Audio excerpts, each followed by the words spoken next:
जय श्री कृष्णा दोस्तों, स्वागत है आपका हमारे चैनल में। तो आज हम आपको दुर्गा सप्तशती पाठ का पहला अध्याय सुनाने जा रहे हैं। तो मेघा ऋषि का राजा सुरथ और समाधि को देवी की महिमा बताते हुए मधुकैटभ वध का प्रसंग सुनाना। महर्षि मार्कंडेय बोले, सूर्य के पुत्र सावर्णी की उत्पत्ति की कथा विस्तार पूर्वक कहता हूँ, सुनो। सावर्णी महामाया की कृपा से जिस प्रकार मनवंतर के स्वामी हुए उसका भी हाल सुनो। पहले स्वारोचिष नामक राज्य था। वह प्रजा को अपने पुत्र के समान मानते थे, तो भी कोला विध्वंसी राजा उनके शत्रु बन गए। दुष्टों को दंड देने वाले राजा सुरथ की उनके साथ लड़ाई हुई। कोला विध्वंसियों की संख्या में कम होने पर भी राजा सुरथ युद्ध में उनसे हार गए। तब वह अपने नगर में आ गए।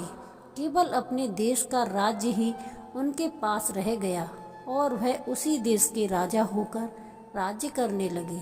किंतु उनके शत्रुओं के उन पर आक्रमण कर दिया। राजा को बलहीन देखकर उसके दुष्ट मंत्रियों ने राजा की सेना और खजाना अपने अधिकार में कर लिया।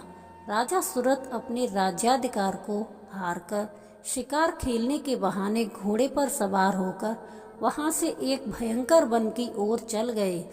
उस वन में उन्होंने महर्षि मेधा का आश्रम देखा। वहां मेधा महर्षि अपने शिष्यों तथा मुनियों से सुशोभित बैठे हुए थे और वहां कितने ही हिंसक जीव परम शांति भाव से रहते थे। राजा सुरथ ने महर्षि मेधा को प्रणाम किया और महर्षि ने भी उनका उचित सत्कार किया। राजा सुरथ महर्षि के आश्रम में कुछ समय तक ठहरे। अपने नगर की ममता के आकर्षण से राजा अपने मन में सोचने लगे, पूर्व काल में पूर्वजों ने जिस नगर का पालन किया था वह आज मेरे हाथ से निकल गया। मेरे दुष्ट एवं दुरात्मा मंत्री मेरे नगर की अब धर्म से रक्षा कर रहे होंगे या नहीं। मेरा प्रधान हाथी, जो कि सदा मद की वर्षा करने वाला और शूरवीर था, मेरे बैरियों के वश में होकर ना जाने क्या दुख भोग रहा होगा। मेरे आज्ञाकारी नौकर, जो मेरी कृपा से धन और भोजन पाने से सदैव सुखी रहते थे और मेरे पीछे पीछे चलते थे, वह अब निश्चय ही दुष्ट राजाओं का अनुसरण करते होंगे तथा मेरे दुष्ट एवं दुरात्मा मंत्रियों द्वारा व्यर्थ ही धन को व्यय करने से संचित किया हुआ मेरा खजाना एक दिन अवश्य खाली हो जाएगा। इस प्रकार की बहुत सी बातें सोचता हुआ राजा निरंतर दुखी रहने लगा। एक दिन राजा सुरथ ने महर्षि मेधा के आश्रम के निकट एक वैश्य को देखा। राजा ने उससे पूछा, भाई तुम कौन हो? यहाँ तुम्हारे आने का क्या कारण है और तुम मुझे शोकग्रस्त अरमने से दिखाई देते हो, इसका क्या कारण है? राजा के यह नम्र वचन सुन वैश्य ने महाराजा सुरथ को प्रणाम करके कहा। वैश्य बोला, राजन, मेरा नाम समाधि है। मैं धनियों के कुल में उत्पन्न एक वैश्य हूँ। मेरे दुष्ट स्त्री पुत्रादिकों ने लोभ से मेरा सब धन छीन लिया है और मुझे घर से निकाल दिया है। मैं इस तरह से दुखी होकर इस वन में चला आया हूँ और यहाँ रहता हुआ मैं इस बात को भी नहीं जानता कि अब घर में इस समय सब कुशल है या नहीं। यहाँ मैं अपने परिवार का आचरण संबंधी कोई समाचार भी नहीं पा सकता कि यह घर में इस समय कुशल पूर्वक हैं या नहीं। मैं अपने पुत्रों के संबंध में यह भी नहीं जानता कि वह सदाचारी हैं या दुराचार में फंसे हुए हैं। राजा बोले, जिस धन के लोभी स्त्री पुत्रों ने तुम्हें घर से निकाल दिया है, फिर भी तुम्हारा चित्त उनसे क्यों प्रेम करता है? वैश्य ने कहा, मेरे विषय में आपका ऐसा कहना ठीक है, किंतु मेरा मन इतना कठोर नहीं है। यद्यपि उन्होंने धन के लोभ में पड़कर पितृ स्नेह को त्याग कर मुझे घर से निकाल दिया है, तो भी मेरे मन में उनके लिए कठोरता नहीं आती। हे महामते, मेरा मन फिर भी उनमें क्यों फंस रहा है? इस बात को जानता हुआ भी मैं नहीं जान रहा। मेरा चित्त उनके लिए दुखी है। मैं उनके लिए लंबी लंबी सांसें ले रहा हूँ। उन लोगों में प्रेम नाम को नहीं है, फिर भी मैं ऐसे निस्नेहियों के लिए मेरा हृदय कठोर नहीं होता। महर्षि मार्कंडेय जी ने कहा, हे ब्राह्मण। इसके पश्चात महाराजा सुरथ और वह वैश्य दोनों महर्षि मेधा के समीप गए और उनके साथ यथा योग्य न्याय संभाषण करके दोनों ने वार्ता आरंभ की। राजा बोले, हे भगवान, मैं आपसे एक बात पूछना चाहता हूँ, सो आप कृपा करके मुझे बताइए। मेरा मन अधीन नहीं है, इससे मैं बहुत दुखी हूँ। राज्य धनाधिक की चिंता अभी तक मुझे बनी हुई है और मेरी यह ममता अज्ञानियों की तरह बढ़ती ही जा रही है। और यह समाधि नामक वैश्य भी अपने घर से अपमानित होकर आया है। इसके स्वजनों ने भी इसे त्याग दिया है। स्वजनों से त्यागा हुआ भी यह उनसे हार्दिक प्रेम रखता है। इस तरह हम दोनों ही दुखी हैं। हे महाभाग, उन लोगों के अवगुणों को देखकर भी हम दोनों के मन में उनके लिए ममता जनित आकर्षण उत्पन्न हो रहा है। हमारे ज्ञान रहते हुए भी ऐसा क्यों है? अज्ञानी मनुष्यों की तरह हम दोनों में यह मूर्खता क्यों है? महर्षि मेधा ने कहा, विषय मार्ग का ज्ञान सब जंतुओं को है। सबों के लिए विषय पृथक पृथक होते हैं।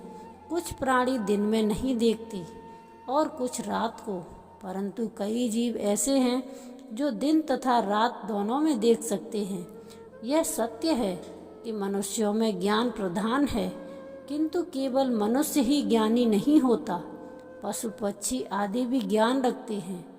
जैसे यह पशु पक्षी ज्ञानी हैं, वैसे ही मनुष्यों का ज्ञान है, और जो ज्ञान मनुष्यों में वैसे ही पशु पक्षियों में है, तथा अन्य बातें भी दोनों में एक जैसी पाई जाती हैं। ज्ञान होने पर भी इन पक्षियों की ओर देखो कि अपने भूख से पीड़ित बच्चों की चोंच में कितने प्रेम से अन्न के दाने डालते हैं। हे राजन, ऐसा ही प्रेम मनुष्यों में अपनी संतान के प्रति भी पाया जाता है। लोभ के कारण अपने उपकार का बदला पाने के लिए मनुष्य पुत्रों की इच्छा करते हैं और इस प्रकार मोह के गड्ढे में गिरा करते हैं। भगवान श्री हरि की जो माया है, उसी से यह संसार मोहित हो रहा है। इसमें आश्चर्य की कोई बात नहीं, क्योंकि वह भगवान विष्णु की योग निद्रा है। यह माया ही तो है जिसके कारण संसार मोह में जकड़ा हुआ है। यही महामाया भगवती देवी ज्ञानियों के चित्त को बलपूर्वक खींचकर मोह में डाल देती है और उसी के द्वारा संपूर्ण जगत की उत्पत्ति होती है। यही भगवती देवी प्रसन्न होकर मनुष्य को मुक्ति प्रदान करती है। यही संसार के बंधन का कारण है तथा संपूर्ण ईश्वरों की भी स्वामिनी है। महाराज सुरथ ने पूछा, भगवान, वह देवी कौन सी है जिसको आप महामाई कहते हैं? हे ब्राह्मण, वह कैसे उत्पन्न हुई और उसका कार्य क्या है? उसके चरित्र कौन कौन से हैं? प्रभु, उसका जैसा प्रभाव हो, जैसा स्वरूप हो, वह सब ही कृपा कर मुझसे कहिए। मैं आपसे सुनना चाहता हूँ। महर्षि मेधा बोले, राजन, वह देवी तो नित्य स्वरूपा है। उसके द्वारा यह संसार रचा गया है, तब भी उसकी उत्पत्ति अनेक प्रकार से होती है। वह सब आप मुझसे सुनो। वह देवताओं का कार्य सिद्ध करने के लिए प्रकट होती हैं। उस समय वह उत्पन्न हुई कहलाती है। संसार को जलमय करके जब भगवान विष्णु योग निद्रा का आश्रय लेकर शेष सैया पर सो रहे थे, तब मधुकेटभ नाम के 2 असुर उनके कानों के मैल से प्रकट हुए और वह श्री ब्रह्मा जी को मारने के लिए तैयार हो गए। श्री ब्रह्मा जी ने जब उन दोनों को अपनी ओर आते देखा और यह भी देखा कि भगवान विष्णु योग निद्रा का आश्रय लेकर सो रहे हैं, तो वह उस समय श्री भगवान को जगाने के लिए उनके नेत्रों में निवास करने वाली योग निद्रा की स्तुति करने लगे। श्री ब्रह्मा जी ने कहा, हे देवी, तुम ही स्वाहा, तुम ही स्वधा और तुम ही वशटकार हो। स्वर भी तुम्हारा ही स्वरूप है। तुम ही जीवन देने वाली सुधा हो। नित्य अक्षर प्रणव में आकार उकार मकार इन तीनों में माताओं के रूप में तुम ही स्थित हो।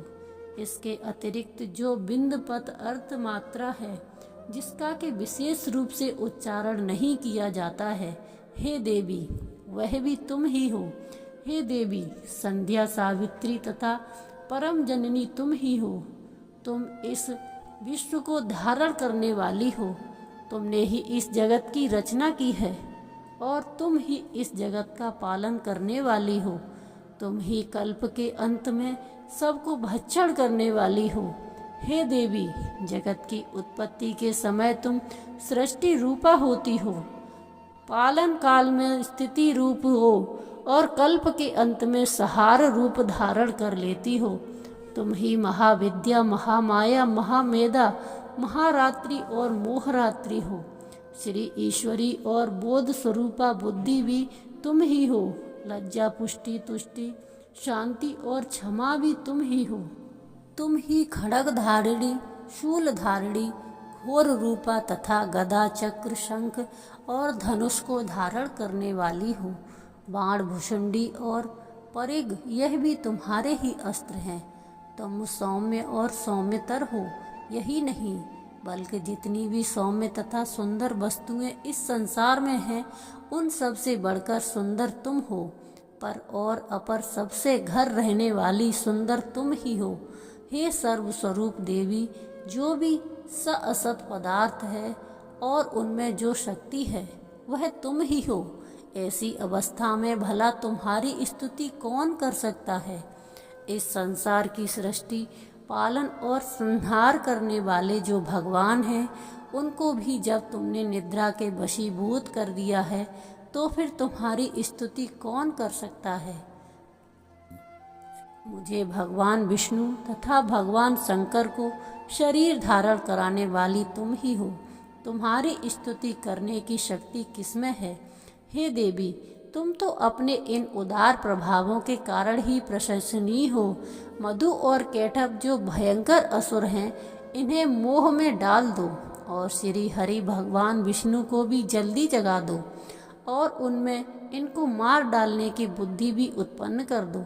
महर्षि मेधा बोले, हे राजन जब श्री ब्रह्मा जी ने देवी से इस प्रकार स्तुति करके भगवान को जगाने तथा मधु और केटभ को मारने के लिए कहा तो वह भगवान विष्णु के नेत्र मुख नासिका बाहु हृदय और बच्चे स्थल से निकल ब्रह्मा जी के सामने खड़ी हो गई।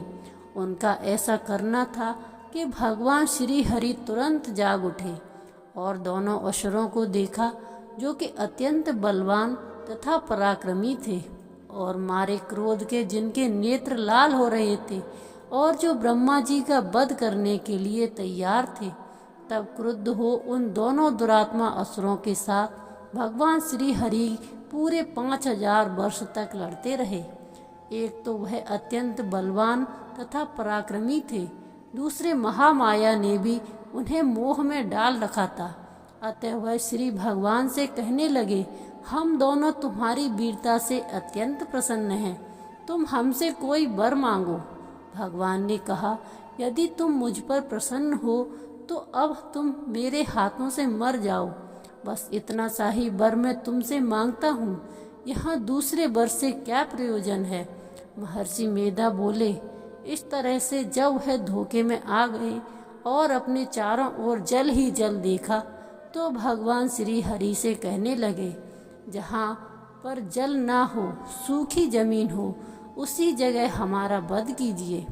महर्षि मेधा कहते हैं, तथास्तु कहकर भगवान श्री हरि ने उन दोनों को अपनी जांग पर लिटाकर उन दोनों के सिर काट डाले। इस तरह से यह देवी श्री ब्रह्मा जी के स्तुति करने पर प्रकट हुई थी। अब तुम में से उनके प्रभाव का वर्णन करता हूँ, सो सुनो। तो दोस्तों यह था दुर्गा सप्तशती पाठ पहले पाठ का महात्म्य। अब दूसरे अध्याय में हम आपको सुनाएंगे दुर्गा सप्तशती का दूसरा अध्याय। मिलते हैं अगले वीडियो में। जय श्री कृष्णा। राधे राधे।